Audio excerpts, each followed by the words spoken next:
Olá, olá, queridos! Tudo bem? Sejam bem-vindos a mais um vídeo aqui, e um vídeo que faz tempo que eu não faço, mas uma explicação, um disclaimer. Eu acho o Power Ranking um conteúdo muito legal, seja em texto, seja em vídeo, né? Porque ele sempre ressalta polêmicas, etc. Como a NFL não é em pontos corridos, como, sei lá, a Premier League, que tá todo mundo na mesma tabela, eu acho que fica legal para medir a força das equipes. Mas eu acho que toda semana um Power Ranking, primeiro que para mim fica muito maçante, tá? Como espectador e também para fazer. Segundo que eu acho que fica um pouco overreaction, assim, sabe? Tipo, uma derrota pode subir ou descer muito um time e tudo mais. Então como que a gente vai começar a fazer a partir deste vídeo?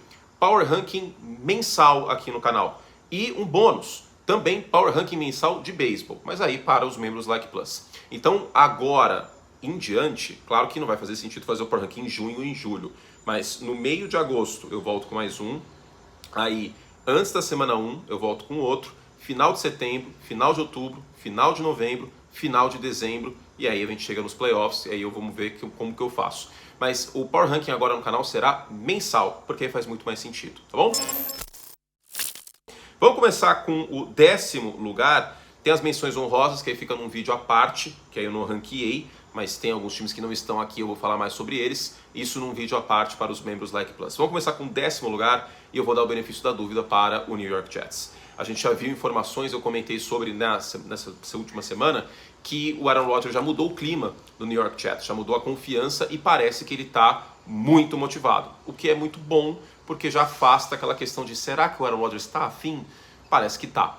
Os Jets, vale lembrar, foram uma equipe que se tivessem vencido 3 jogos a mais, especialmente em confrontos direto na temporada passada, teria ido pelo wild card. Acho que merecia até ter ido pelo wild card na temporada passada para os playoffs. A questão é que não tinha quarterback. Os Jets tiveram Joe Flacco, tiveram Mike White, tiveram Zach Wilson, que mais atrapalhou do que ajudou, embora ele não ache isso, né? Como ele falou numa coletiva. Só que a defesa dos Jets, fantástica. É uma das melhores defesas da liga. Pode não ser uma das 3 melhores, não está no mesmo nível da defesa de Eagles, de 49ers, de Cowboys, mas é uma defesa muito sólida e discutivelmente com o melhor cornerback da liga no Sauce Gardner. No ataque você tem o atual calor ofensivo do ano, o Garrett Wilson, um excelente recebedor em rotas e em jardas após recepção, e o Breece Hall voltando de lesão. Tem o Alan Lazar também, que é um recebedor, vou usar uma palavra que os americanos usam, serviceable, dá pro gasto. Tem o Parça, o Gil Cebola também, né, o Randall Cobb. E então, pensando nisso, talvez a linha ofensiva pode ser um problema. E isso é algo para a gente ficar de olho. Eu não estou talvez mais empolgado com os Jets por conta da saúde do Aaron Rodgers.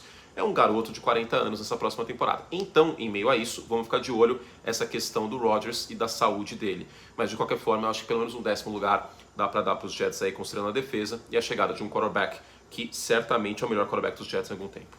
O 9º lugar vai para o Jacksonville Jaguars, que tem um reforço que pouca gente se lembra, mas o Calvin Ridley foi suspenso por conta de envolvimento aí, quando estava machucado, apostando no próprio Atlanta Falcons. Aí ele foi suspenso pela NFL e agora está de volta com o Jacksonville Jaguars. Esse corpo de recebedores é bem interessante, inclusive, viu? Christian Kirk no slot, que foi caro, mas foi importante. Tem o Evan Ingram voltando, tem agora o Calvin Ridley, que é um cara bom para posse. O jogo terrestre é bom, o Jacksonville Jaguars tem no Trevor Lawrence o seu franchise quarterback, mas é um time que, na defesa, ela não é ruim, não me entenda mal, embora a secundária seja um problema na minha visão. Mas não é uma defesa com nenhuma grande estrela. Quem é a grande estrela da defesa do Jacksonville Jaguars? Eu acho que não tem. Então vai ter que ser pique no-name defense do Miami Dolphins dos anos 70, né? Nem tem nenhuma estrela, mas vai ter que produzir. E precisa, porque deve enfrentar grandes times nos playoffs caso o Jacksonville chegue lá. Outra coisa, o seu Trevor Lawrence tem que cortar os turnovers, tá? Porque ele cortou no final do ano, mas aquele jogo contra os Jaguars ele foi muito ajudado pela incompetência do Los Angeles Chargers também. Teve seu mérito, mas os Chargers fizeram uma forcinha. Nosso 8º lugar é o Baltimore Ravens, com seu novo ataque. Sim, houve perdas, né? O Calais Campbell, por exemplo, saiu. Tem uma preocupação em relação a quem vai pressionar o quarterback nesse time. Mas o ataque do Baltimore Ravens promete muito. O Lamar Jackson já mostrou numa coletiva nessa última semana que está empolgado com esse novo ataque do Moken, que permite o time a lançar mais a bola em profundidade. E ingredientes para isso tem. O Nelson Agholor não é um grande recebedor, mas ele pode esticar o campo. Você tem a volta do Rashad Bateman. Você tem o Mark Andrews trabalhando no sim, no meio do campo, e é um excelente tight end. Você tem o Odell como também um recebedor acima da média. Espera-se, né? Porque a gente não sabe como ele vai voltar, mas de qualquer forma é um ataque que tem todos os ingredientes. E além disso, aí draftou o Zay Flowers, que é um cara bom para jogar no slot, ágil, bom corredor de rotas, J.K. Dobbins correndo com a bola, o próprio Lamar, os ingredientes estão lá. Eu vou dar um benefício da dúvida, até porque por mais que tenha havido desfalques nessa defesa. Vale lembrar que essa defesa terminou o ano, para mim, como a melhor defesa da Conferência Americana. Então, em meio a isso, eu acho que o Baltimore Ravens merece um top 10 aqui. Mas, vamos ver o que acontece. O sétimo lugar é o Dallas Cowboys, que discutivelmente teve uma das melhores defesas da liga e tem no Micah Parsons uma força, né, uma locomotiva contra tudo. Né? Ele deve jogar mais de edge, já estava com um volume bem alto alinhando como edge, né, na casa dos 80%, mas basicamente ele vai jogar só assim na defesa do Dan Quinn. E silenciosamente os Cowboys fizeram boas movimentações por veteranos nessa última intertemporada. O Stephon Gilmore é um cara que ainda tem lenha para queimar e o encaixe tático perfeito na defesa do Dan Quinn, marcando em zona. E o Brandon Cooks é um auxílio para o C.D. Lamb, né? Porque o Michael Gallup foi uma grande decepção no ano passado. Vamos ver como volta o Gallup também. Tem a volta do Tony Pollard, o Ezekiel Elliott. Eu não descartaria uma volta por um preço muito mais barato, vamos ver o que acontece. Mas tem o Tony Pollard voltando, para mim já era o melhor running back do time há algum tempo. E tem o seu Dak Prescott. O que me impede de colocar Dallas mais alto aqui, talvez até no top 5, é eu não confio no Dak Prescott, basicamente isso. Se ele mostrar, se ele fizer por merecer, aí a gente vai ficar mais de olho. Mas Dallas tem um time muito bom, um time sólido, um time que tem um elenco muito bom, especialmente no lado defensivo, e no ataque não tem nada a dever para os melhores times da NFL como um todo, pensando no 53. Olho no Dak para ver o que acontece. Agora, um quarterback que tem um pouco de desconfiança também é o Tua Tagovailoa. Por quê? O Tua teve algumas interceptações esquisitas na resta final da temporada e depois do jogo contra São Francisco, que São Francisco foi bastante físico na linha de scrimmage contra os recebedores, o Tua caiu de produção. Né? Meio que o DeMeco Ryans mostrou a fórmula como combater os recebedores, os Dolphins, em certa medida. E aí teve as concussões e tudo mais, a gente não sabe como que volta o Tua nesse aspecto. Mas, de qualquer forma, tudo indica que o Tua está apto a jogo, senão Miami não teria ativado a opção de quinto ano e senão ele não estaria nos OTAs. Então, em meio a isso, dá para dar o voto de confiança pelo lado defensivo. Miami teve, para mim, a pior defesa da NFL fora de casa no ano passado. Foi uma coisa ridícula como essa defesa jogava bem na Flórida e mal nos outros lugares. Deve ser, tipo, os jogadores são o super-homem. Quando tem sol, eles são mais fortes. Quando não tem sol, eles não jogam bem. Em Miami, eles jogam bem, até porque o logo do time é um golfinho voando no sol. E aí, fora de casa, eles não jogam bem. Era assim ano passado. Mas com o Vic Fangio chegando, e o Vic Fangio no papel tem tudo para ser o melhor coordenador defensivo da NFL nessa temporada, e o Jalen Ramsey, mas não só, tem o Cam Smith também, um calor que eu gostei bastante como escolha nesse draft, um cara agressivo, instintivo, que eu acho que vai dar muito certo na mão do Vic Fangio. Os Dolphins têm tudo para ter uma boa campanha. Eu acho que brigam com o Buffalo. Para mim, a primeira prateleira da AFC East é essa, né? Num primeiro momento, Buffalo e Miami, com os Jets a prateleira 1B, porque a gente não sabe como o Aaron Rodgers vai encaixar, mas tem totais condições de vencer a divisão. E Miami é um time que eu estou empolgado, especialmente por essas movimentações defensivas.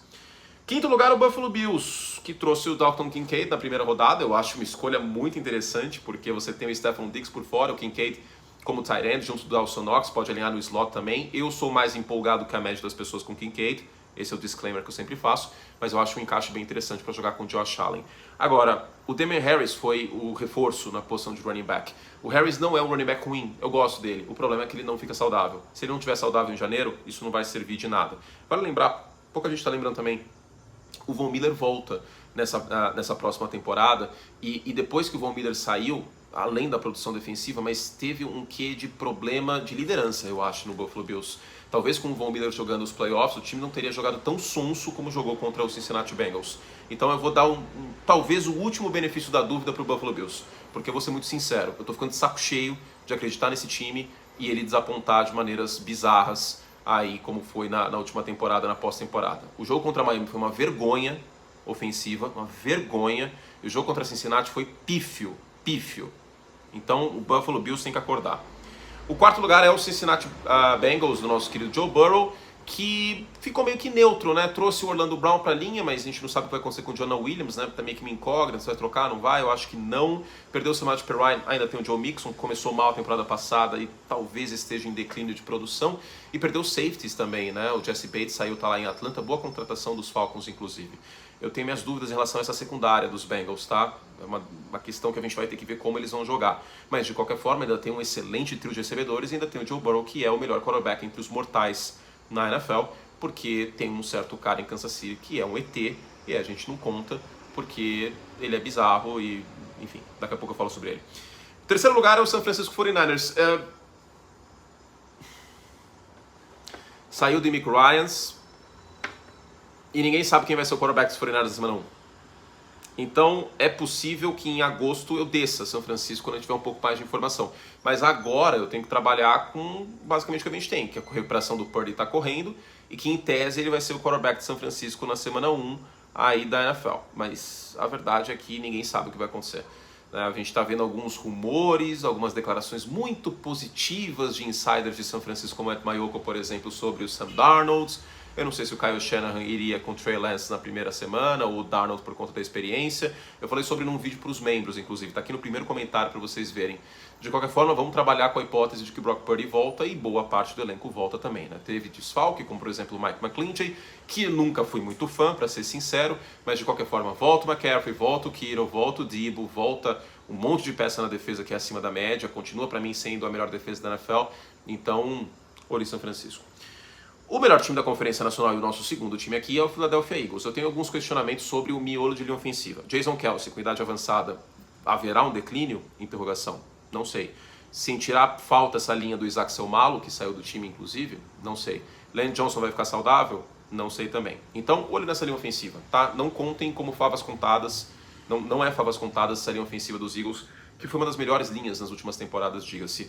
O time conseguiu manter o James Bradbury e Darius Slay na medida que investiu em secundária no Kelee Ringo, por exemplo, nesse draft, mas a dupla titular segue. E, no geral, o Philadelphia Eagles foi muito bem na intertemporada e no draft. Né? E conseguiu a preço de banana do Swift, por exemplo, via Detroit. O jogo terrestre acho que não deve perder espaço. O corpo de recebedores continua com o A.J. Brown, Devonta Smith.